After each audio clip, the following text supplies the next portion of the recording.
Hello friends, आज हम urinary tract infection यानी यूटीआई के बारे में बात करेंगे।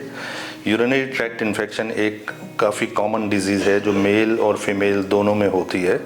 यूरिनरी ट्रैक्ट इन्फेक्शन के जो कॉमन सिम्टम्स होते हैं वो यूरिन का बार बार आना, जिसको हम फ्रीक्वेंसी बोलते हैं, यूरिन को कंट्रोल ना कर पाना, जिसको अर्जेंसी बोलते हैं, या यूरिन करते समय या यूरिन करने के बाद जलन या दर्द का एहसास होना, जिसको हम डिसयूरिया बोलते हैं।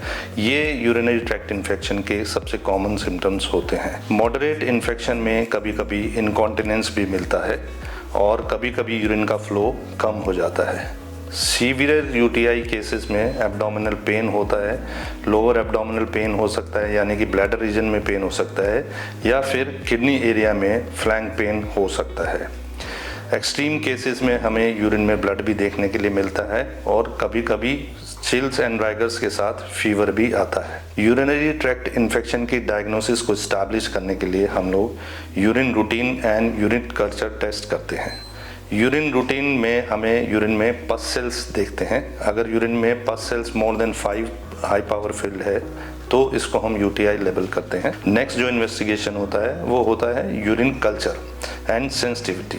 यूरिन कल्चर में हमें बेसिकली अबाउट बैक्टीरिया पता चलता है कि किस टाइप का बैक्टीरिया है, किस तरीके के बैक्टीरिया से यूरिन इन्फेक्शन हुआ है, और सेंसिटिविटी से हमें ये पता लगती है कि उस बैक्टीरिया को ट्रीट करने के लिए हमें किस एंटीबायोटिक को यूज़ करना चाहिए। तो यूरिन कल्चर एंड सेंसिटिविटी एक बहुत ही इंपॉर्टेंट टेस्ट है और इसको हम एंटीबायोटिक थेरेपी शुरू करने से पहले कराते हैं। अगर आपने एंटीबायोटिक शुरू कर दी है फिर आप यूरिन कल्चर करेंगे तो उसमें हमें बैक्टीरिया के बारे में इंफॉर्मेशन नहीं मिलेगी और यूरिन कल्चर टेस्ट के स्टेराइल आने के चांसेस बहुत ज़्यादा होते हैं। Third investigation about urinary tract infection होता है अल्ट्रासाउंड। अल्ट्रासाउंड से हम यूरिनरी ट्रैक्ट इन्फेक्शन के कारण का पता लगाने की कोशिश करते हैं। जैसे कुछ केसेस में यूटीआई के साथ एसोसिएटेड किडनी स्टोन या ब्लैडर स्टोन या यूरेट्रिक स्टोन होता है।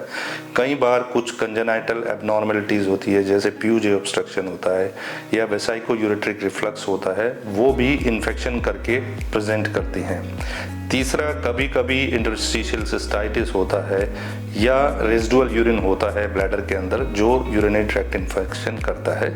ये इन्फॉर्मेशन हमें अल्ट्रासाउंड से मिलती है। General duration of therapy for urinary tract infection 5 to 7 days होता है, यानी कि सिंपल यूटीआई में हम 5 से 7 दिन का एंटीबायोटिक थेरेपी देते हैं।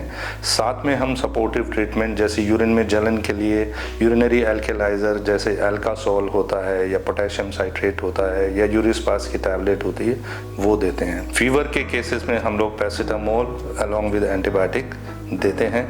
जहाँ पे यूरिन में ब्लड आता है तो ब्लीडिंग को रोकने के लिए हेमोस्टैटिक एजेंट दिए जाते हैं। सिंपल यूटीआई के ठीक होने के बाद हम उसको प्रोफाइलैक्सिस पे कई बार रखते हैं। प्रोफाइलैक्सिस हम सिर्फ उन्हीं केसेस में यूज़ करते हैं जिनमें रिकरेंट यूटीआई होता है, यानी कि यूरिनरी इन्फेक्शन बार बार होता है या बहुत जल्दी यूरिनरी ट्रैक्ट इन्फेक्शन रिलैप्स हो जा रहा होता है। जनरली अगर यूटीआई का कॉज हमें कोई मिलता है, जैसे स्ट्रिक्चर यूरेथ्रा है या प्रोस्टेट है या स्टोन है, तो कॉज को ट्रीट करने से भी यूरिनरी ट्रैक्ट इन्फेक्शन क्योर हो जाता है। Thank you for watching my video.